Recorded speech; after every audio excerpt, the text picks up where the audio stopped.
വേണ്ടി. സോ അതിനൊരു സെപ്പറേറ്റ് പ്രിപ്പറേഷൻ്റെ ആവശ്യം വരത്തുമില്ല ഓൾറെഡി പഠിച്ചുകൊണ്ടിരിക്കുന്നവരാണെങ്കിൽ. ഇനി ഇതിൻ്റെ ഒരു എക്സാം ഫേസസിനെ കുറിച്ച് പറയുകയാണെങ്കിൽ നിങ്ങൾക്ക് ഇതൊരു 3 ഫേസ് ആയിട്ടാണ് നടക്കുന്നത്. Hi, welcome to എൻട്രിയാപ്പ്.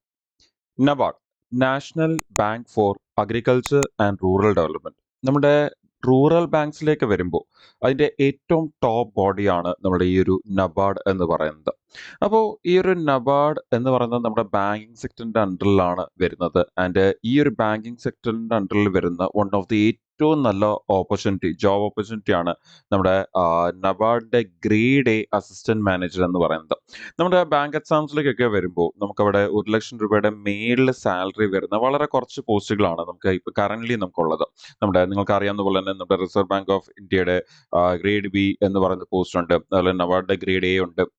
അതുപോലെ സെബിയുടെ ഒക്കെ ഗ്രേഡ് എ അല്ലെങ്കിൽ അസിസ്റ്റന്റ് മാനേജർ പോലത്തെ പോസ്റ്റ് ഉണ്ട്. സോ അങ്ങനെയൊക്കെയുള്ള വളരെ കുറച്ച് പോസ്റ്റുകളാണ് നമുക്ക് സ്റ്റാർട്ടിങ് സാലറി തന്നെ 1,00,000 മുകളിൽ വരുന്നത്. സോ അങ്ങനെ തന്നെ സോ ആ ഒരു പറഞ്ഞ കാറ്റഗറിയിലേക്ക് നമ്മുടെ ഏറ്റവും ടോപ്പ് ബാങ്കിങ് എക്സാംസിൽ തന്നെ ഏറ്റവും ടോപ്പ് ആയിട്ടുള്ള ചില പോസ്റ്റുകൾ ലൈക്ക് ഏറ്റവും നല്ല സാലറി തരുന്ന ഏറ്റവും ടോപ്പ് ബോഡിയിൽ തന്നെ വളരെ നല്ല പോസ്റ്റുകളായ ഗ്രേഡ് എ ഗ്രേഡ് ബി എന്നൊക്കെ പറയുന്ന പോലെ നമ്മുടെ ഇവിടെ നബാർഡിന്റെ ഗ്രേഡ് എ എന്ന് പറയുന്ന ഈ ഒരു പോസ്റ്റ് എന്ന് പറയുന്നത്.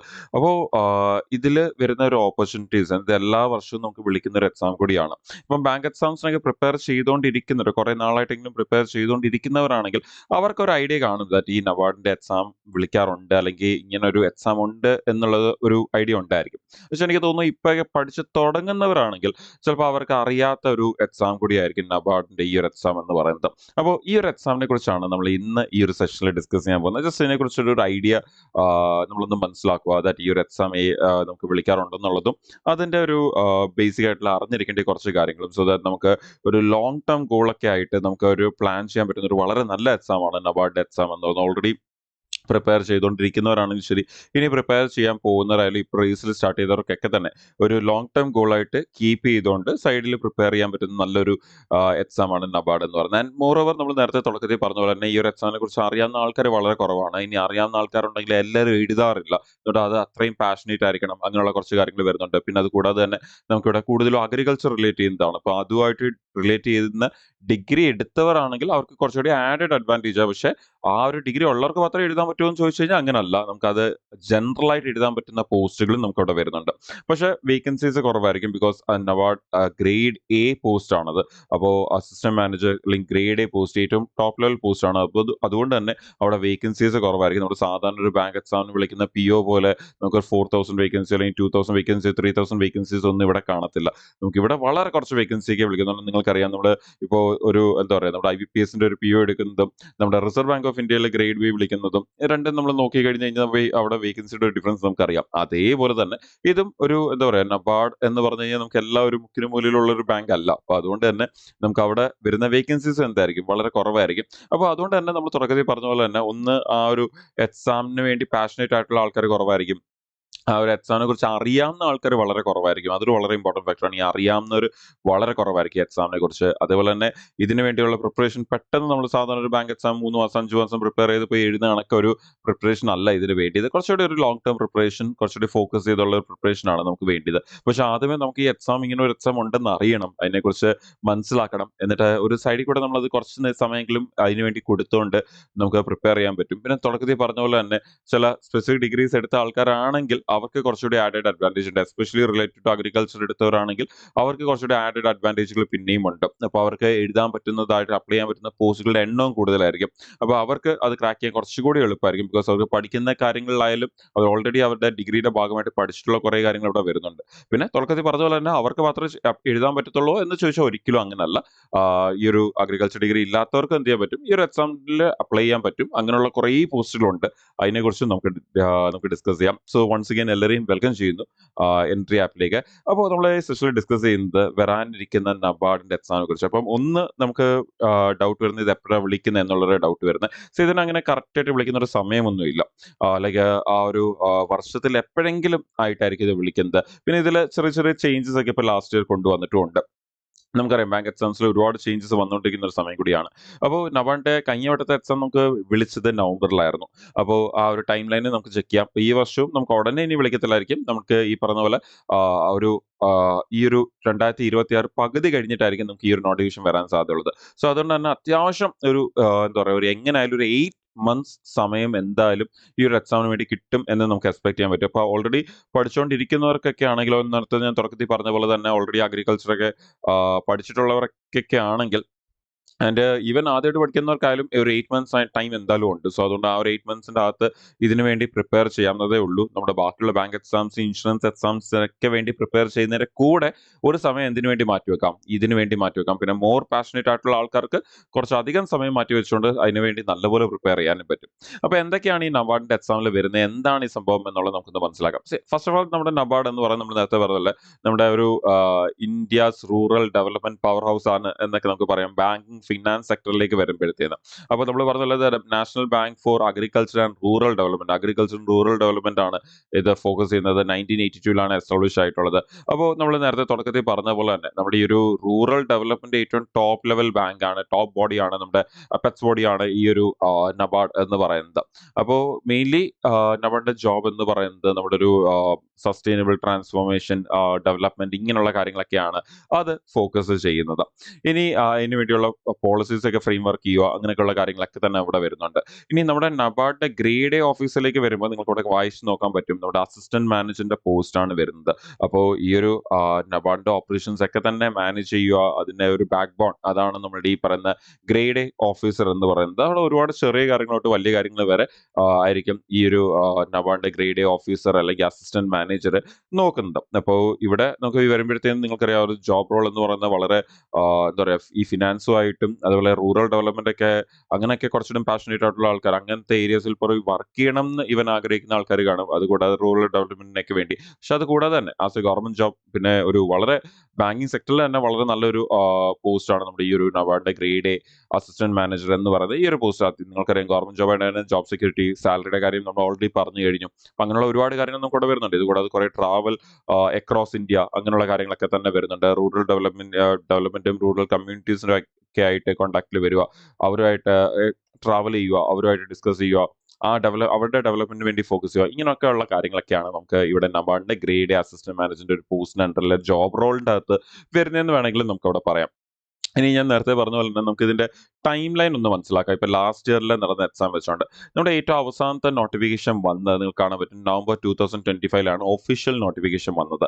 എന്നിട്ട് അതിന്റെ ഒരു ആപ്ലിക്കേഷൻ പീരീഡ് ഉണ്ടായിരുന്നത് നവംബർ 8 തൊട്ട് നവംബർ നമുക്ക് 30 വരെയാണ് ഏകദേശം അതിന്റെ ഒരു ആപ്ലിക്കേഷൻ പീരീഡ് ഉണ്ടായിരുന്നത്. ഓൺലൈൻ ആപ്ലിക്കേഷൻ പീരീഡ് ആയിരുന്നു. അപ്പോൾ അതുകൊണ്ട് തന്നെ നമ്മൾ നേരത്തെ തുടക്കത്തിൽ പറഞ്ഞ പോലെ തന്നെ നമുക്ക് ഈ പറയുന്ന ഇനി അടുത്ത വർഷം ഇത് വിളിക്കുകയാണെങ്കിൽ നമുക്ക് എക്സ്പെക്ട് ചെയ്യാൻ പറ്റുന്ന ഒരു ടൈം പീരീഡ് ആണ് ഈ ഒരു കാണുന്ന ടൈം എന്ന് പറയുന്നത്, അടുത്ത നവംബർ എന്നുള്ളത്. അപ്പൊ അങ്ങനെ നോക്കിയാൽ നമുക്കൊരു 10 മാസം സമയം എന്തായാലും ഉണ്ട്. കുറച്ചുകൂടി നേരത്തെ വിളിച്ചാൽ പോലും നമുക്ക് എന്തായാലും ഉടനെ വിളിക്കാൻ പോകുന്നില്ല.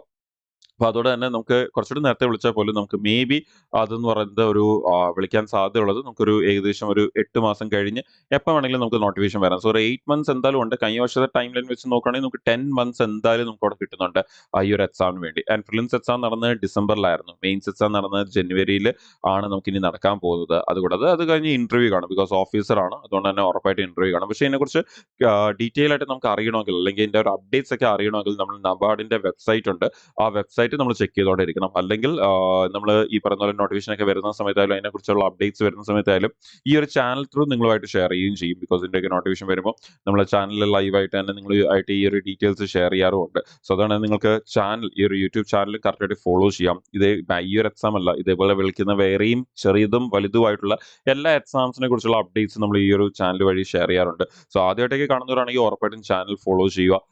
നിങ്ങൾക്ക് അതിനെക്കുറിച്ച് കൂടുതൽ ഫ്യൂച്ചർ നോട്ടിഫിക്കേഷൻസ് വരുമ്പോഴായാലും വേറെ എക്സാമിനെ കുറിച്ച്, ഇതേപോലത്തെ ഒരുപാട് എക്സാംസ് ഉണ്ട്, പലരും അറിയാത്തതൊക്കെ ആയിട്ടുള്ള. അപ്പൊ അങ്ങനത്തെ എക്സാംസിനെ കുറിച്ചൊക്കെ വരുന്ന സമയത്ത് ആദ്യമായിട്ട് പ്രിപ്പയർ ചെയ്യുന്നവർക്ക് ഒരുപാട് പേർക്കും ചിലപ്പോൾ ഇതിനെക്കുറിച്ചൊക്കെ ആ ഒരു ഐഡിയ ഉണ്ടായിരിക്കത്തില്ല. അപ്പൊ അങ്ങനെയൊക്കെ ഉള്ളവർ ഉറപ്പായിട്ടും ചാനൽ ഫോളോ ചെയ്യുക, ഫ്യൂച്ചർ ഇമ്പോർട്ടന്റ് അപ്ഡേറ്റ്സ് ഒന്നും തന്നെ മിസ് ആവാതിരിക്കാൻ വേണ്ടി. അതുകൂടാതെ നമുക്ക് ഈ ഒരു എക്സാമിനെ കുറിച്ച് കൂടുതൽ അറിയാൻ വേണ്ടി ഇവൻ അതിന്റെ സൈറ്റിൽ ചെക്ക് ചെയ്യാം. നിങ്ങൾക്ക് താഴെ കാണാൻ പറ്റും, അതിന്റെ ഒഫീഷ്യൽ സൈറ്റിൽ നിങ്ങൾക്ക് അത് ചെക്ക് ചെയ്യാം.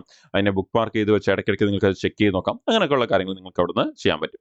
ഇനി നമ്മുടെ ലാസ്റ്റ് ആ ഒരു വേക്കൻസിയെ കുറിച്ചും അങ്ങനെയുള്ള കാര്യങ്ങളോട് നമുക്കൊന്ന് മനസ്സിലാക്കാം. ഞാൻ തുടക്കത്തിൽ പറഞ്ഞ പോലെ തന്നെ നമുക്കവിടെ ഭയങ്കര ഹ്യൂജ് വേക്കൻസിക്കല്ല വിളിക്കുന്നത്. ഇപ്പോൾ ഒരു IBPSന്റെ PO വിളിക്കുന്ന കണക്കോ, അല്ലെങ്കിൽ SBIയുടെ PO 2000 വേക്കൻസിക്ക് വിളിക്കുന്ന കണക്കോ, അല്ലെങ്കിൽ നമ്മുടെ നേരത്തെ 2000 വേക്കൻസിക്കായിരുന്നു SBIയുടെ PO ഒക്കെ വിളിച്ചുകൊണ്ടിരുന്നത്. അതുപോലെ നമ്മുടെ ഇപ്പം IBPSO RRB ഒക്കെ വിളിക്കുന്ന കണക്ക് 2000 3000 4000 വേക്കൻസിക്ക് അല്ല വിളിക്കുന്നത്. നബാർഡ് എന്ന് പറയുന്നത് നമ്മൾ നേരത്തെ പറഞ്ഞ പോലെ തന്നെ എല്ലാ സ്ഥലത്തും ഉള്ള ഒരു ബാങ്ക് അല്ല. അപ്പോൾ അതുകൊണ്ട് തന്നെ അവിടെ വിളിക്കുന്ന വേക്കൻസീസും ഇത് ഏറ്റവും ഒരു ഹൈ റാങ്ക് പോസ്റ്റ് കൂടിയാണ്. അപ്പോൾ അതുകൊണ്ട് തന്നെ വിളിക്കുന്ന വേക്കൻസീസും എന്തായിരിക്കും, കുറവായിരിക്കും. ഇപ്പോൾ കഴിഞ്ഞ വട്ടം വിളിച്ച വേക്കൻസി 91 പോസ്റ്റ്. അതുകൊണ്ട് തന്നെ അപ്ലൈ ചെയ്യുന്ന ആൾക്കാരും കുറവാണ്. അതുകൊണ്ട് ഇത്രയും ചെറിയ വേക്കൻസി ആയതുകൊണ്ട് അവിടെ അത് കുറെ കൂടി പാഷൻ, തുടക്കത്തിൽ പറഞ്ഞ പോലെ തന്നെ കുറെ കൂടി അതിൽ ഇൻട്രസ്റ്റഡ് ആയിട്ടുള്ള പാഷനേറ്റ് ആയിട്ടുള്ള ആൾക്കാരായിരിക്കും കൂടുതൽ ആ എക്സാമിന് ഫോക്കസ് ചെയ്യുന്നത്. സോ കോമ്പറ്റീഷൻ നമ്മുടെ സാധാരണ ബാങ്ക് എക്സാംസ് വെച്ച് കമ്പയർ ചെയ്യുമ്പോഴത്തേക്കും കോമ്പറ്റീഷൻ വളരെ കുറവാണ് എന്ന് നമുക്ക് അവിടെ പറയാൻ പറ്റും.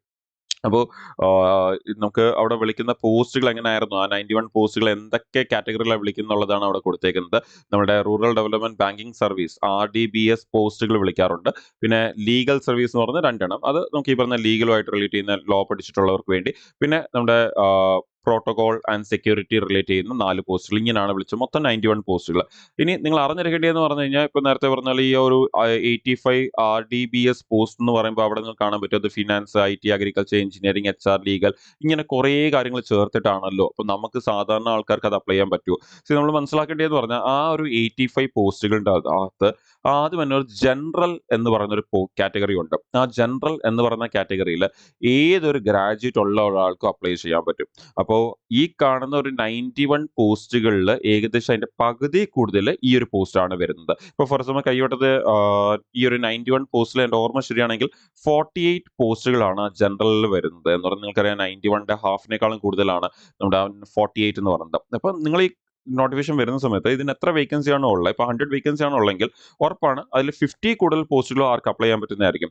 ജനറൽ ആയിട്ട് ഏതൊരു ഡിഗ്രി പഠിച്ചിട്ടുള്ള ഒരാൾക്കും അപ്ലൈ ചെയ്യാൻ പറ്റുന്ന പോസ്റ്റുകളായിരിക്കും വരുന്നത്. പിന്നെ ഇത് കൂടാതെ ഈ പറയുന്ന ഡിഗ്രി പഠിച്ചിട്ടുള്ളവരാണെങ്കിൽ, ഈ പറയുന്ന കാറ്റഗറിയിൽ വരുന്ന ഏതെങ്കിലും ഡിഗ്രി പഠിച്ചിട്ടുള്ളവരാണെങ്കിൽ അവർക്ക് ആ പോസ്റ്റിൽ അപ്ലൈ ചെയ്യാൻ പറ്റും. അവിടെ കോമ്പറ്റീഷൻ പിന്നെയും കുറവായിരിക്കും. ഓക്കെ, അപ്പം അങ്ങനെയാണ് നമുക്ക് ഈ ഒരു സംഭവങ്ങൾ വരുന്നത്. അപ്പം വേക്കൻസീസ് എങ്ങനെയാണ് വരുന്നത്, അതിൻ്റെ ഈ പറയുന്ന കാര്യങ്ങളൊക്കെ അറിഞ്ഞിരിക്കുക, അതിൻ്റെ പുറയുള്ള ബാക്ക്ഗ്രൗണ്ട് കാര്യങ്ങളും കറക്റ്റായിട്ട് അറിഞ്ഞിരിക്കുക. അപ്പോൾ ഈ ഒരു വേക്കൻസീസ് വളരെ കുറവാണ് എന്ന് വിചാരിച്ച് നമ്മൾ വിട്ടുകളയേണ്ട ആവശ്യമില്ല. ഞാൻ തുടക്കത്തിൽ പറഞ്ഞ പോലെ തന്നെ വളരെ കോമ്പറ്റീഷനും കുറവാണ്, എന്നിട്ട് അപ്ലൈ ചെയ്യുന്ന ആൾക്കാർ വളരെ കുറവാണ്. സോ അതുകൊണ്ട് തന്നെ വളരെ പാഷനേറ്റ് ആയിട്ടുള്ള ആൾക്കാർക്ക് ഡെഫിനറ്റ്ലി ഫോക്കസ് ചെയ്യാൻ പറ്റുന്ന ഒരു എക്സാമാണ്. ഇനി ഇതിനെക്കുറിച്ച് കുറച്ച് ചെറിയ കാര്യങ്ങൾ കൂടി നമുക്കൊന്ന് മനസ്സിലാക്കാം. എഡ്യൂക്കേഷണൽ ക്വാളിഫിക്കേഷൻ എങ്ങനെ ആയിരിക്കണം? അപ്പോൾ നമ്മൾ നേരത്തെ പറഞ്ഞ പോലെ ചില സ്പെസിഫിക് പോസ്റ്റിലേക്ക് അപ്ലൈ ചെയ്യാൻ വേണ്ടി നമുക്ക് എന്ത് വേണം, അതിന്റെ തന്നെ ഡിഗ്രി വേണം. ഇപ്പോൾ ലോ അപ്ലൈ ചെയ്യണമെങ്കിൽ ലീഗൽ പോസ്റ്റിലേക്ക് അപ്ലൈ ചെയ്യണമെങ്കിൽ ഡെഫിനറ്റ്ലി ലോ പഠിച്ചിട്ടുണ്ടായിരിക്കണം. അപ്പോൾ അങ്ങനെയൊക്കെയുള്ള, അതുപോലെ ചില MBA പഠിച്ചിട്ടുള്ള പോസ്റ്റുകളുണ്ട്, അങ്ങനെയൊക്കെയുള്ള BBA MBA പോലത്തെ പോസ്റ്റുകൾ പഠിച്ചിട്ടുള്ള പോസ്റ്റുകളുണ്ട്, അങ്ങനെയൊക്കെ ഉണ്ട്. പക്ഷേ ഇൻ ജനറൽ നമ്മൾ പറയുവാണെങ്കിൽ, ഇപ്പം തൽക്കാലം നമ്മൾ ഇൻ ജനറൽ ആയിട്ടുള്ള പോസ്റ്റുകൾ മാത്രമേ പറഞ്ഞത്. ഇൻ ജനറൽ നമ്മൾ പറയുവാണെങ്കിൽ നമ്മുടെ എഡ്യൂക്കേഷൻ ക്വാളിഫിക്കേഷൻ എന്ന് പറയുന്നത് ബാച്ചിലർ ഡിഗ്രി എന്നുള്ളതാണ്. വിത്ത് മിനിമം 60% മാർക്സ് ആണ് അവിടെ വരുന്നത്. പിന്നെ നിങ്ങളെ എന്താ പറയുക, SC ST കാറ്റഗറി വരുന്നവരോ അതുപോലെ നമ്മുടെ ഹാൻഡിക്യാപ്പ് അല്ലെങ്കിൽ PWD കാറ്റഗറി വരുന്നവരൊക്കെ ആണെങ്കിൽ നമുക്ക് ഈ പറയുന്ന 55% ആണ് നമുക്ക് അവിടെ വരുന്ന പെർസെൻറ്റേജ്, മിനിമം പെർസെൻറ്റേജ്. അല്ലാത്തവർക്കെല്ലാം 60% ആണ് മിനിമം മാർക്ക് എന്ന് പറയുന്നത്. പിന്നെ നമ്മൾ പറഞ്ഞ പോലെ തന്നെ സ്പെസിഫിക് ക്വാളിഫിക്കേഷൻ വേണ്ടിയ പോസ്റ്റുകൾ സ്പെസിഫിക് ക്വാളിഫിക്കേഷൻ വേണ്ടായിരിക്കണം. But otherwise bachelor degree from a recognised university or institution എന്നേ പറയുന്നുള്ളൂ. ഏജ് ലിമിറ്റ് വരുന്നതും അഗെയിൻ അവിടെ പല പോസ്റ്റിലുണ്ടായിട്ട് ഏജ് ലിമിറ്റിൽ ചെറിയ ചെറിയ വ്യത്യാസങ്ങളുണ്ട്. പക്ഷേ എല്ലാവർക്കും അപ്ലൈ ചെയ്യാൻ പറ്റുന്ന ഒരു ഏരിയയിലുള്ള ഏജ് ലിമിറ്റ് എന്ന് പറയുന്നത് 21 to 30 ഇയേഴ്സ് ആണ് ഏജ് ലിമിറ്റ് വരുന്നത്. പിന്നെ നമ്മുടെ സാധാരണ OBCക്ക് വരുന്ന 3 ഇയർ റിലാക്സേഷനും SC STക്ക് വരുന്ന ഒരു 5 വർഷം റിലാക്സേഷനൊക്കെ അവിടെ സാധാരണ രീതിയിൽ തന്നെ അവിടെ വരുന്നുണ്ട്. പിന്നെ നമുക്ക് ഇതിൽ എന്തെങ്കിലും ചേഞ്ചസ് ഉണ്ടെങ്കിൽ നമുക്ക് ഈ പറയുന്ന നോട്ടിഫിക്കേഷൻ വരുന്ന സമയത്ത് നമുക്ക് അതിൽ അറിയാൻ പറ്റും. അത് ഉറപ്പായിട്ടും നിങ്ങളുമായിട്ട് ഇവിടെ ഷെയർ ചെയ്യുന്നതായിരിക്കും ഒഫീഷ്യൽ നോട്ടിഫിക്കേഷൻ വരുന്ന സമയത്ത്. പക്ഷേ ഈ ഇതാണ് നമ്മുടെ ഏജ് ലിമിറ്റും എഡ്യൂക്കേഷണൽ ക്വാളിഫിക്കേഷൻ എന്ന് പറയുന്നത്. ഇനി ഇതിന്റെ ഒരു എക്സാം ഫേസസിനെ കുറിച്ച് പറയുകയാണെങ്കിൽ നിങ്ങൾക്ക് ഇതൊരു 3 ഫേസ് ആയിട്ടാണ് നടക്കുന്നത്. സാധാരണ നമ്മുടെ POയുടെ ഒരു എക്സാം നടക്കുന്ന പോലെ ഒരു പ്രിലിമിനറി എക്സാം കാണും, ഒരു മെയിൻസ് എക്സാം കാണും, ഒരു ഇന്റർവ്യൂ കാണും. ഓഫീസർ സ്കെയിലാണ്ട് ഉറപ്പായിട്ടും നമുക്കവിടെ ഇന്റർവ്യൂ ഉണ്ടായിരിക്കും. അപ്പോൾ ഈ ഒരു എക്സാമിനെ ഫ്രെയിം ചെയ്തേക്കുന്നതും നമ്മുടെ സാധാരണ ഒരു ബാങ്ക് എക്സാം സിലബസ് ഒക്കെ ഉണ്ടെങ്കിലും കുറച്ചുകൂടി എക്സ്ട്രാ കാര്യങ്ങൾ വരുന്നുണ്ട്. ബിക്കോസ് അത്രയും നല്ല പോസ്റ്റിലേക്കാണ് വിളിക്കുന്നത്. സാധാരണ ഒരു ബാങ്കിന്റെ PO എന്ന റാങ്കിലല്ല. ഓക്കെ, നബാർഡിന്റെ ഒരു ഓഫീസ് അസിസ്റ്റന്റ് മാനേജർ എന്ന് പറയുമ്പോൾ അത് വളരെ നല്ലൊരു പോസ്റ്റാണ്. സോ അതിന്റെ ആ ഒരു സിലബസും അതിന്റെ ഒരു എക്സാം എക്സാം പാറ്റേൺ ഒക്കെ ഫ്രെയിം ചെയ്തിരിക്കുന്നത് അതനുസരിച്ചാണ്. ഇപ്പോൾ ഫോർ എക്സാമ്പിൾ പെട്ടെന്നൊന്ന് പറയുവാണെങ്കിൽ പ്രിലിമിനറി എക്സാംസ് വരുമ്പോഴത്തേനും നിങ്ങൾക്കറിയാം നമ്മൾ സാധാരണ കാണുന്ന എല്ലാം തന്നെ 100 ക്വസ്റ്റിന് ഒരു മണിക്കൂർ നമ്മുടെ ഒരു 3 subjects quantitative aptitude, reasoning, English അങ്ങനെയാണെങ്കിൽ ഇവിടെ ചെറിയ വ്യത്യാസങ്ങളുണ്ട്. ഇവിടെ നമുക്ക് 200 മാർക്കിലാണ് നമുക്കത് വരുന്നത്. നമുക്ക് ആ ഒരു 2 മണിക്കൂറാണ് എക്സാം വരുന്നത്. പിന്നെ അതിൽ കുറച്ച് ഏരിയാസ് ഈ 200 മാർക്കിലും നമുക്ക് 200 ക്വസ്റ്റ്യൻ, ആ 200 ക്വസ്റ്റ്യനിലും കുറച്ച് ഏരിയ ക്വാളിഫയിങ് മാത്രമാണ്. എന്ന് പറഞ്ഞാൽ ക്വാളിഫൈ ആയാൽ മതി. അവിടെ ഒരു മിനിമം കട്ട് ഓഫ് കാണും, അത് ക്വാളിഫൈ ആയാൽ മതി. പിന്നെ കുറച്ച് ഏരിയ കാണും, അവിടുത്തെ സ്കോർ വെച്ചുകൊണ്ടാണ് നമ്മൾ സെലക്ട് ചെയ്യുന്നത്. പ്രിലിംസിൽ നിന്ന് മെയിൻസിലേക്ക് സെലക്ട് ചെയ്യുന്നത്. അങ്ങനെയൊക്കെയാണ് വരുന്നത്. അപ്പോൾ അവിടെ ആ സെക്ഷണൽ കട്ട് ഓഫ്സ് ക്ലിയർ ചെയ്താൽ മതി. നമുക്ക് ചില സബ്ജക്റ്റുകൾ ഇത് ക്വാളിഫയിങ് നേച്ചറാണ് ചിലതിനുള്ളത്. ഇനി അത് കഴിഞ്ഞ് മെയിൻസ് എക്സാമിലേക്ക് വന്നാലും നമുക്കവിടെ എന്താ പറയാ 200 മാർക്കാണ് നമുക്കവിടെ വരുന്നത്. നമുക്കവിടെ ഒബ്ജക്റ്റീവ് പ്ലസ് ഡിസ്ക്രിപ്റ്റീവ് ആണ് അവിടെ വരുന്നത്. നമുക്ക് 3.5 മണിക്കൂറാണ് എക്സാം എന്ന് പറയുന്നത്. അപ്പോൾ ഇതെല്ലാം കൂടി ചേർത്താണ് നമ്മുടെ ഈ പറയുന്ന മെയിൻസ് വരുന്നത്. ഇതിന് ശേഷമാണ് പിന്നെ പേഴ്സണൽ ഇന്റർവ്യൂ വരുന്നത്. നമ്മുടെ പേഴ്സണാലിറ്റി അസസ് ചെയ്യാൻ വേണ്ടിയുള്ള പേഴ്സണൽ ഇന്റർവ്യൂ നമുക്ക് പിന്നെ അവിടെ വരുന്നത്.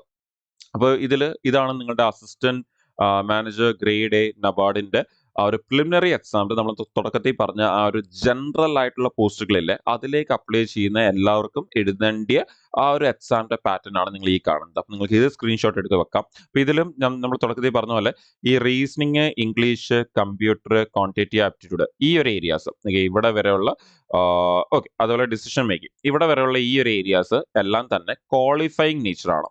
ലൈക്ക് ജസ്റ്റ് ക്വാളിഫൈ ആയാൽ മാത്രം മതി. അവിടുത്തെ സ്കോറിൽ കാര്യമില്ല, ക്വാളിഫയിങ് നേച്ചറാണ്. പക്ഷെ അതിനുശേഷം ശരിക്കും ഇവിടെ വരുന്ന ഈ 20, 40, 40 ഈ വരുന്ന 100 മാർക്കില്ലേ, ഇതിലാണ് നമ്മുടെ സ്കോർ വരുന്നത്. നമ്മുടെ പ്രിലിംസിന്റെ കട്ട് ഓഫ് വരുന്നതെന്നൊക്കെ നമ്മൾ പറയത്തില്ല, അങ്ങനെ നമുക്ക് വേണമെങ്കിൽ പറയാം. അല്ലാതെ ഇവിടുത്തെ ഈ ഒരു എന്താ പറയുക, നമ്മുടെ ഈ ഒരു 100 എന്ന് പറയുന്നത് ജസ്റ്റ് എന്താണ്, ക്വാളിഫയിങ് നേച്ചറാണ് ഇത് വരുന്നത്. അപ്പോൾ ജനറൽ അവയർനെസ്, നമ്മുടെ ഈ പറയുന്ന economic and social issues, agriculture and Rural development, ഇതൊക്കെയാണ് നമ്മുടെ നമുക്ക് ഈ പറയുന്ന എക്സാം പോയിന്റ് ഓഫ് വ്യൂ അവസാനത്തെ കട്ട് ഓഫിന്റെ കാര്യങ്ങൾ ഡിസൈഡ് ചെയ്യുന്നത്. ഇപ്പൊ നമ്മൾ പറഞ്ഞാൽ മൊത്തം ഒരു കോമ്പോസിറ്റ് ടൈമാണ് വരുന്നത് 2 മണിക്കൂർ. നിങ്ങൾക്കറിയാം നമ്മുടെ സാധാരണ ബാങ്ക് എക്സാംസിലേക്കൊക്കെ നമുക്ക് വരുന്നത് സെക്ഷണൽ ടൈമിംഗ് ആണെങ്കിൽ ഇവിടെ എല്ലാം കൂടി ചേർത്ത് 2 മണിക്കൂർ. കോമ്പോസിറ്റ് ടൈമിംഗ് ആണ് 2 മണിക്കൂർ 120 മിനിറ്റ് നമുക്ക് അവിടെ വരുന്നത്. ഇപ്പൊ 200 ക്വസ്റ്റ്യൻ 200 മാർക്ക് 2 മണിക്കൂർ, ഒരു ടോട്ടൽ 2 മണിക്കൂർ. സെക്ഷണൽ ടൈമിംഗ് ഇല്ല, അങ്ങനെയാണ് വരുന്നത്. പിന്നെ ഇവിടെ സെക്ഷണൽ കട്ട് ഓഫ്സ് ഉണ്ട്. അതും സെക്ഷണൽ കട്ട് ഓഫ് എന്ന് പറഞ്ഞാൽ ഇവിടെ ക്വാളിഫയിങ് ആണ്, അതുകൂടി ആ മാർക്ക് എടുക്കത്തുമില്ല. അപ്പൊ അതിൽ വലിയതായിട്ട് സ്കോർ ചെയ്യാവുന്ന റാങ്കിലില്ല. നമ്മൾ കൂടുതലും ഫോക്കസ് കൊടുക്കേണ്ടത് എവിടെ ആയിരിക്കണം, ഈ ഏരിയാസിനായിരിക്കും കൂടുതൽ ഫോക്കസ് ഉണ്ട്. അപ്പം ഞാൻ തുടക്കത്തിൽ പറഞ്ഞ പോലെ തന്നെ ഈ ഒരു ഏരിയാസിന് എന്ത് വേണം, ഒരു സ്റ്റാർട്ടിംഗ് തൊട്ടേ ഒരു എന്താ പറയുക, ഒരു ചെറിയ സമയം മാറ്റി വെച്ച് ഒരു ലോങ് ടേം പ്രിപ്പറേഷൻ ചെയ്യുന്നവർക്ക് അത് ഹാൻഡിൽ ചെയ്യാൻ എളുപ്പമായിരിക്കും. ബിക്കോസ് ഈ ഒരു ഏരിയ ഓൾറെഡി, ഇതിലെ മിക്ക ഏരിയാസ് ഓൾറെഡി എല്ലാവരും പഠിക്കുന്നതാണ്. റീസണിംഗ് അല്ലെങ്കിൽ ഇംഗ്ലീഷ് അല്ലെങ്കിൽ കമ്പ്യൂട്ടർ ആയാലും ക്വാണ്ടിറ്റി ആപ്റ്റിറ്റ്യൂഡ് ഒക്കെ ആണെങ്കിൽ യൂഷ്വലി ആൾക്കാർ പഠിക്കുന്ന ഏരിയാസ് ആണ് ബാങ്ക് എക്സാമിന് വേണ്ടി. സോ അതിനൊരു സെപ്പറേറ്റ് പ്രിപ്പറേഷൻ്റെ ആവശ്യം വരത്തുമില്ല. ഓൾറെഡി പഠിച്ചുകൊണ്ടിരിക്കുന്നവരാണെങ്കിൽ അവർക്ക് ഈ ഒരു ഏരിയ മാത്രം എന്ത് ചെയ്താൽ മതി, കുറച്ച് സമയം എക്സ്ട്രാ കൊടുത്താൽ മതി. ബിക്കോസ് ഇവിടാണ് നമ്മുടെ ആ സ്കോർ വരുന്നത്. ഇനി ഇതേപോലെ നമുക്കിപ്പം ഈ പറഞ്ഞ പ്രിലിംസിന്റെ നമ്മളിപ്പോൾ ഈ പറഞ്ഞ കാര്യങ്ങളാണ് ഇവിടെ എഴുതിയിരിക്കുന്നത്. നെഗറ്റീവ് മാർക്കിംഗ് നമുക്കവിടെ ഉണ്ട്. നമുക്ക് 0.25 ആണ് നെഗറ്റീവ് മാർക്കിംഗ് എന്ന് പറയുന്നത്. അപ്പോൾ ഓരോ സബ്ജക്റ്റിലും നമ്മൾ ഫോക്കസിന്റെ കുറച്ച് ഏരിയാസിനെ കുറിച്ചാണ് അവിടെ എഴുതിയേക്കുന്നത്. ഇപ്പോൾ അതിനെക്കുറിച്ച് കൂടുതൽ ഡീറ്റെയിൽ ആയിട്ട് പഠിക്കണമെങ്കിൽ. പിന്നെ ഇത് കൂടാതെ ടൈം മാനേജ്മെന്റ് വളരെ ക്രൂഷ്യലാണ്. ബിക്കോസ് അവിടെ ക്വസ്റ്റ്യൻസ് ഒക്കെ തന്നെ നമുക്ക് ഈ പറഞ്ഞ സാധാരണ മാത്സ്, റീസണിംഗ് വിട്ടിട്ട് കുറെ ഡിസിഷൻ മേക്കിങ്ങും അല്ലാത്ത ജനറൽ അവയർനെസ്സും ആയിട്ട് റിലേറ്റ് ചെയ്യുന്ന എക്കണോമിക്, ഫിനാൻഷ്യൽ അങ്ങനെയൊക്കെയുള്ള കുറേ ഏരിയാസ് വരുന്ന കാരണം നമുക്ക് അവിടെ ക്വസ്റ്റ്യൻസ് ഒക്കെ വായിച്ച് മനസ്സിലാക്കി ആൻസേഴ്സ് മാർക്ക് ചെയ്യണമെങ്കിൽ അത്യാവശ്യം നമുക്ക് അതിനൊരു നല്ല പ്രാക്ടീസ് ഉണ്ടായിരിക്കും. സോ മോക്ക് ടെസ്റ്റ് ഒക്കെ ചെയ്ത ടൈം മാനേജ്മെന്റ് ഒക്കെ നമ്മൾ നല്ലപോലെ പ്രാക്ടീസ് ചെയ്ത്, സെക്ഷണൽ മോക്ക് ടെസ്റ്റുകളൊക്കെ ചെയ്ത്, അതും നമ്മൾ ടൈം മാനേജ്മെന്റും ഒക്കെ പ്രാക്ടീസ് ചെയ്ത്, റെഗുലർ മോക്ക് ടെസ്റ്റ് ഒക്കെ ചെയ്ത് അത് ഇംപ്രൂവ് ചെയ്തെടുക്കുക എന്നുള്ളത് വളരെ ഇമ്പോർട്ടൻ്റ് ആണ്. ഒരു ലോങ് ടേം ചെയ്തെടുക്കേണ്ട ഒരു കാര്യമാണ്. പിന്നെ മെയിൻസ് എക്സാംസിലേക്ക് വരുവാണെങ്കിൽ നമ്മളതിൽ ഡീറ്റെയിലേക്ക് കടക്കുന്നില്ല. പക്ഷെ നമ്മൾ നേരത്തെ പറഞ്ഞ മെയിൻസ് എക്സാംസിലേക്ക് വരുമ്പോഴും നമുക്ക് ഈ പറഞ്ഞ പോലെ അവിടെ ജനറൽ ഇംഗ്ലീഷിന്റെ ഒരു ഡിസ്ക്രിപ്റ്റീവ് പേപ്പർ കാണും. അതുപോലെ എക്കണോമിക് ആൻഡ് സോഷ്യൽ ഇഷ്യൂസിന്റെ ഒരു പേപ്പർ കാണും. നമുക്ക് അത് ഒബ്ജക്റ്റീവ് പ്ലസ് ഡിസ്ക്രിപ്റ്റീവ് ആണ് അതെന്ന് പറയുന്നത്. അപ്പം തുടക്കത്തിൽ പറഞ്ഞ പോലെ നമ്മുടെ സാധാരണ ബാങ്ക് എക്സാംസിനെ മെയിൻസ് പോലെ ഒബ്ജക്റ്റീവ് ടൈപ്പ് ക്വസ്റ്റ്യൻസ് മാത്രം 2 മണിക്കൂർ എന്നൊരു ആംഗിൾ അല്ല വരുന്നത്. അവിടെ പേപ്പർ 1 ഉണ്ട്. ആ പേപ്പർ 1 ഡിസ്ക്രിപ്റ്റീവ് ഇംഗ്ലീഷ് ആണ്. നമ്മുടെ പേപ്പർ 2 ഉണ്ട്, അത് ഒബ്ജക്റ്റീവും ഡിസ്ക്രിപ്റ്റീവ് കൂടി ചേർന്നിട്ടുള്ളതാണ്. പിന്നെ ഇത് കൂടാതെ നമ്മുടെ പേപ്പർ 3 അത് ആ സ്ട്രീമുമായിട്ട് റിലേറ്റ് ചെയ്യുന്നവർക്ക് വേണ്ടിയാണ് അത് വരുന്നത്. ലൈക്ക് നമ്മൾ തുടക്കത്തിൽ പറഞ്ഞ അഗ്രികൾച്ചറോ ലീഗലോ സ്റ്റാറ്റിസ്റ്റിക്സോ ഐടിയോ ഫിനാൻസോ ഏതാ പഠിച്ചിട്ടുള്ളതെന്ന് വെച്ചാൽ ആ സ്ട്രീം റിലേറ്റ് ചെയ്യുന്ന സബ്ജക്റ്റുമായിട്ട് റിലേറ്റ് ചെയ്യുന്നതാണ് പേപ്പർ 3 എന്ന് പറയുന്നത്. അപ്പോൾ യാത്ര 2 പേപ്പേഴ്സ് ആണ് കൂടുതൽ ഇമ്പോർട്ടൻസ് വരുന്നത്. അതിന്റെ സമയവും നമ്മൾ അതിന്റെ ടോട്ടൽ മാർക്കിനെ കുറിച്ചൊക്കെ നമ്മൾ ഡിസ്കസ് ചെയ്തിട്ടുണ്ടായിരുന്നു. സോ ഇതാണ് അതിന്റെ മെയിൻസിന്റെ എക്സാം എന്ന് പറയുന്നത്. അപ്പോൾ ഇതിന്റെ ഒരു കട്ട് ഓഫിന്റെ ട്രെൻഡ് കൂടി നമുക്കൊന്ന് മനസ്സിലാക്കാം. നമ്മൾ തുടക്കത്തിൽ പറഞ്ഞ പോലെ പ്രിലിംസ് എക്സാംസിലേക്ക് വരുമ്പോഴേ നമുക്ക് ഈ പറയുന്ന പോലെ നമുക്ക് ആ എക്സാം 200-ലാണെങ്കിലും നമ്മുടെ കട്ട് ഓഫ് വരുന്ന എത്രയല്ല, ഔട്ട് ഓഫ് 100-ലാണ് നമുക്ക് കട്ട് ഓഫ് വരുന്നത്. അതിന്റെ ആ കട്ട് ഓഫ് എത്രയേ ഉള്ളൂ, 47 ഉള്ളൂ. ഇപ്പൊ ലാസ്റ്റ് നമ്മുടെ 2024 എക്സാം എടുത്ത് നോക്കിക്കഴിഞ്ഞാൽ അവിടുത്തെ നമ്മുടെ പ്രിലിംസിന്റെ കട്ട് ഓഫ് എന്ന് പറയുന്നത് ജസ്റ്റ് 47 മാർക്ക്, 100-ൽ 47 അതാണ് കട്ട് ഓഫ് മാർക്ക്. അപ്പൊ കാണാൻ പറ്റും ഓൾമോസ്റ്റ് 50% പോലും ഇല്ല എന്ന് നമുക്ക് കാണാൻ പറ്റും. പിന്നെ വൺസ് പ്രിലിംസ് ആയി നമ്മൾ ക്ലിയർ ചെയ്ത് കഴിഞ്ഞാൽ പിന്നെ മെയിൻസിന്റെ ഒരു സക്സസ് റേറ്റ് എന്ന് പറയുന്നത് ഒരു 68% ആണ് അതിന്റെ ഒരു സക്സസ് റേറ്റ് എന്നും നമുക്ക് വേണമെങ്കിൽ പറയാൻ പറ്റും. നിങ്ങൾക്ക് അതിന്റെ ഒരു ക്ലിയർ ഐഡിയ കിട്ടാൻ വേണ്ടിയാണ് അങ്ങനെ ആ ഒരു ആംഗിൾ, ആ ഒരു സെലക്ഷൻ റേറ്റ് എന്ന് പറയുന്നത് നമ്മുടെ പ്രിലിംസ് ക്ലിയർ ചെയ്താൽ പിന്നെ സെലക്ഷൻ റേറ്റ് എന്ന് പറയുന്നത് 68% ആണ് അതിന്റെ ഒരു സെലക്ഷൻ റേറ്റ് എന്ന് പറയുന്നത്. സോ ഇതാണ് ഇതിന്റെ ഒരു കട്ട് ഓഫ് ട്രെൻഡ്. അപ്പം നമുക്ക് അങ്ങനെ ഭയങ്കര ഒരു വലിയ കട്ട് ഓഫ് ഒന്നും അല്ല വരുന്നത്, ലൈക്ക് 100-ൽ 99 98 ഒന്നും അല്ല വരുന്നത്. നമുക്ക് ഈ പറഞ്ഞ 100-ൽ 47 ആണ് കട്ട് ഓഫ് വരുന്നത് പ്രിലിംസിലേക്ക് വരുന്ന സമയത്ത്. അപ്പോൾ ഈ ഒരു എക്സാം, ഓക്കെ, ഞാൻ തുടക്കത്തിൽ പറഞ്ഞ പോലെ തന്നെ ഈ ഒരു എക്സാമിനെ കുറിച്ച് ആദ്യമായിട്ട് കേൾക്കുന്ന ഒരുപാട് പേര് കാണും, അല്ലെങ്കിൽ ഇതിനെ കുറിച്ച് കേട്ടിട്ടുണ്ടായിരിക്കും, പക്ഷെ എന്താണ് എന്ന് അറിയാത്ത ഒരുപാട് പേര് കാണും. സോ അവർക്ക് വേണ്ടി ഒരു ക്ലിയർ ചെറിയൊരു ഐഡിയ കൊടുക്കുക എന്നുള്ളതാണ് നമ്മൾ ഇത് ഉദ്ദേശിച്ചത്. അപ്പോൾ പ്രിപ്പയർ ചെയ്യുന്നവർ, ബാങ്ക് എക്സാമിന് വേണ്ടി പ്രിപ്പയർ ചെയ്യുന്നവർ കുറച്ചുകൂടെ സമയം എടുത്ത് അതിനെ നല്ലപോലെ മനസ്സിലാക്കി ഒരു ലോങ് ടേം കുറച്ച് സമയം മാറ്റി വെച്ച് നിങ്ങൾക്ക് പ്രിപ്പയർ ചെയ്യാൻ പറ്റുന്ന ഒരു എക്സാം ആണ്. പിന്നെ അതുകൂടാതെ അത് പഠിച്ചിട്ടുള്ള ആൾക്കാർക്കാണെങ്കിൽ കുറച്ചുകൂടി നേരത്തെ തുടക്കത്തിൽ പറഞ്ഞ പോലെ ഒരു ആഡഡ് അഡ്വാൻറ്റേജ് ഉണ്ട്, അവർക്ക് അത് കുറച്ചുകൂടി പെട്ടെന്ന് അത് ക്ലിയർ ചെയ്യാൻ പറ്റും. അപ്പോൾ അങ്ങനെയുള്ള കുറച്ച് കാര്യങ്ങൾ വരുന്നുണ്ട്. സോ ഇതിന്റെ ഒരു പ്രിപ്പറേഷൻ നിങ്ങൾക്ക് ഇവിടെ നിന്ന് സ്റ്റാർട്ട് ചെയ്യാം. അപ്പോൾ അവിടെ നിങ്ങൾ ആദ്യം ആ സിലബസ് ഒക്കെ ഒന്ന് മനസ്സിലാക്കി, ആ സിലബസ് ഒക്കെ ഒന്ന് കവർ ചെയ്ത് അതിലെ കോർ ആയിട്ടുള്ള നമ്മൾ നേരത്തെ പറഞ്ഞ agriculture, rural development, economic issues, social issues, അങ്ങനെയൊക്കെ ഉള്ള ഏരിയ കുറച്ചുകൂടി കോർ ആയിട്ടുള്ള ഫോക്കസ് കൊടുത്ത് അതിന് വേണ്ടി കുറച്ചുകൂടി ഡീറ്റെയിൽ ആയിട്ട് ഡിസ്ക്രിപ്റ്റീവിന് വേണ്ടി, ഒബ്ജക്റ്റീവിന് വേണ്ടി പ്രോപ്പർലി ഒന്ന് പ്രിപ്പയർ ചെയ്ത്, പിന്നെ മോക്ക് ടെസ്റ്റുകളൊക്കെ ചെയ്തും പ്രീവിയസ് ഇയർ ക്വസ്റ്റ്യൻസ് ചെയ്തും പ്രീവിയസ് ഇയർ ക്വസ്റ്റ്യൻസ് ഒക്കെ നമ്മൾ ഡിസ്ക്രിപ്റ്റീവ് ആയാലും ശരി, ഒബ്ജക്റ്റീവ് ആയാലും ശരി, അതൊക്കെ ഒന്ന് വർക്കൗട്ട് ചെയ്ത്, പിന്നെ ഇമ്പോർട്ടൻ്റ് ആയിട്ട് ഗവൺമെന്റ് സൈഡിൽ നിന്ന് വരുന്ന കറണ്ട് അഫയേഴ്സ്, ബാങ്കിങ് സെക്ടറുമായിട്ട് റിലേറ്റ് ചെയ്യുന്ന ന്യൂസുകൾ, ഈ ഒരു റൂറൽ ഡെവലപ്മെന്റുമായിട്ട് റിലേറ്റ് ചെയ്യുന്ന ന്യൂസുകൾ, സ്കീമുകൾ, ഇതൊക്കെ ഒന്ന് നല്ലപോലെ ഡീറ്റെയിൽ ആയിട്ട് പഠിച്ച് മനസ്സിലാക്കി നമുക്ക് ഈ എക്സാമിന് വേണ്ടി നല്ലപോലെ പ്രിപ്പയർ ചെയ്യാൻ പറ്റും. ആൻഡ് ഇപ്പോൾ ഇതിനു വേണ്ടി പ്രിപ്പയർ ചെയ്യാൻ പ്ലാൻ ചെയ്യുന്നവർ നബാർഡിന് എക്സാം കോറായിട്ട് ഫോക്കസ് ചെയ്യണം എന്ന് ആഗ്രഹമുള്ളവരാണെങ്കിൽ അതിന് വേണ്ടി ബാച്ചസും ഉണ്ട് എൻട്രിയിൽ. നിങ്ങൾക്ക് ആ ബാച്ചസിനെ കുറിച്ചും കൂടുതൽ അറിയാൻ വേണ്ടി ആ ഒരു നമ്പറിൽ കോൺടാക്ട് ചെയ്യാം, 7736122215 എന്നുള്ള ആ നമ്പറിൽ കോൺടാക്ട് ചെയ്ത് ഈ ബാച്ചസിനെ കുറിച്ചും ചോദിച്ച് മനസ്സിലാക്കിയിട്ട് നിങ്ങൾക്ക് ആ ബാച്ചസിലേക്കും ജോയിൻ ചെയ്ത് നിങ്ങളുടെ പ്രിപ്പറേഷൻ നിങ്ങൾക്ക് സ്റ്റാർട്ട് ചെയ്യാൻ പറ്റും. ഇത് കൂടാതെ നിങ്ങൾക്കറിയാം, ഇപ്പം നബാർഡ് മാത്രമല്ല നമ്മുടെ ഒരുപാട് ബാങ്കിങ് എക്സാംസ് വരാതിരിക്കുകയാണ്. നമ്മുടെ ജനുവരിയിൽ നമ്മുടെ ഈ പറഞ്ഞ ബാങ്കിങ് എക്സാമിന്റെ കലണ്ടർ വരും. മേ ബി നിങ്ങൾ ഈ വീഡിയോ കാണുന്ന സമയത്തും കലണ്ടർ വന്നിട്ടുണ്ടായിരിക്കാം, അല്ലെങ്കിൽ നമുക്ക് ഈ ഒരു ജനുവരിയിലാണ് നമ്മുടെ കലണ്ടർ വരാതിരിക്കുന്നത്. അപ്പോൾ നമുക്ക് ഈ ഒരു എക്സാംസ് ഒക്കെ തന്നെ നടക്കാൻ പോവാണ്. IBPS ആയാലും RRB ആയാലും SB ആയാലും ഒക്കെ കഴിഞ്ഞ വർഷം നടന്ന എക്സാംസ് ഒക്കെ തന്നെ ഈ വർഷം നടക്കാൻ പോവാണ്. അതിനെക്കുറിച്ചൊക്കെയും ആ ഒരു കലണ്ടർ വരുമ്പോഴത്തേന്ന് തന്നെ നമുക്ക് മനസ്സിലാക്കാൻ പറ്റും. അത് വെച്ചുകൊണ്ട് നമുക്ക് പഠിച്ചു തുടങ്ങാൻ പറ്റും. അതിനെക്കുറിച്ച് കൂടുതൽ മനസ്സിലാക്കാനൊക്കെ. ആൻഡ് നമുക്ക് ഈ പറഞ്ഞ ബാങ്കിങ് ആൻഡ് ഇൻഷുറൻസ് സെക്ടറിന് വേണ്ടിയുള്ള കംപ്ലീറ്റ് ആയിട്ടുള്ള കോഴ്സുകളും ഉണ്ട്, രണ്ടിനും കൂടി ഒരുമിച്ച് പ്രിപ്പയർ ചെയ്യുന്നവർക്ക് വേണ്ടി, പ്രിലിംസും മെയിൻസും എല്ലാം കൂടി ഇൻക്ലൂഡ് ആയിട്ടുള്ള. അപ്പോൾ നിങ്ങൾക്ക് അതിലേക്കും ജോയിൻ ചെയ്ത് പ്രിപ്പയർ ചെയ്യാം. ആ ഒരു എക്സാംസ് ഒക്കെ ഫോക്കസ് ചെയ്യുന്നവർ, ആദ്യമായിട്ട് പഠിച്ച് തുടങ്ങുന്നവരൊക്കെ ആണെങ്കിൽ അവർക്ക് അതിലേക്കും ജോയിൻ ചെയ്തുകൊണ്ട് ഒരുമിച്ച് പ്രിലിംസും മെയിൻസും എല്ലാം കൂടി കവർ ചെയ്യുന്ന രീതിയിലുള്ള ആ ഒരു ബാച്ചസിലേക്ക് നിങ്ങൾക്ക് ജോയിൻ ചെയ്യാവുന്നതാണ്. അതിനെക്കുറിച്ച് കൂടുതൽ അറിയാൻ നിങ്ങൾക്ക് ഈ ഒരു നമ്പറിൽ കോൺടാക്ട് ചെയ്യാം, 7736122215 എന്നുള്ള ഈ ഒരു നമ്പറിൽ കോൺടാക്ട് ചെയ്ത് മനസ്സിലാക്കി നിങ്ങൾക്ക് പഠിച്ചു തുടങ്ങാം. അപ്പോൾ ഈ ഒരു എക്സാമിനെ കുറിച്ച് ഒരു ഐഡിയ കിട്ടി എന്ന് ഞാൻ വിശ്വസിക്കുന്നു. അപ്പോൾ നിങ്ങൾ പഠിച്ചു തുടങ്ങുന്നവർക്ക് ഏകദേശം 8 തൊട്ട് 10 മാസത്തിൽ കൂടുതൽ അവിടെ വരുന്നുണ്ട് ആ ഒരു എക്സാമിന് വേണ്ടി. സോ പഠിക്കാൻ പ്ലാൻ ഉള്ളവർ ഡെഫിനറ്റ്ലി നേരത്തെ പഠിച്ചു തുടങ്ങുക. ഇതിനെക്കുറിച്ചുള്ള നോട്ടിഫിക്കേഷനോ ഇമ്പോർട്ടൻറ്റ് അപ്ഡേറ്റ്സ് എന്തെങ്കിലും വരുവാണെങ്കിൽ നമ്മൾ ഈ ഒരു ചാനൽ ത്രൂ ആയിരിക്കും നിങ്ങളവർക്ക് ഷെയർ ചെയ്യുന്നത്. സോ ഈ ചാനലും കറക്റ്റായിട്ട് ഫോളോ ചെയ്യുക, ഇമ്പോർട്ടൻറ്റ് അപ്ഡേറ്റ്സ് ഒന്നും തന്നെ മിസ് ആവാതിരിക്കാൻ വേണ്ടി. അപ്പോൾ നമുക്ക് ഇതിനെക്കുറിച്ച് കൂടുതൽ അപ്ഡേറ്റ്സ് ഒക്കെ വരുന്ന സമയത്തായാലും ബാക്കിയുള്ള ബാങ്ക് എക്സാമിനെ കുറിച്ച് കൂടുതൽ അപ്ഡേറ്റ്സ് ഒക്കെ ആയിട്ട് നമുക്ക് വീണ്ടും ഇവിടെ തന്നെ നമുക്ക് മീറ്റ് ചെയ്യാം. താങ്ക്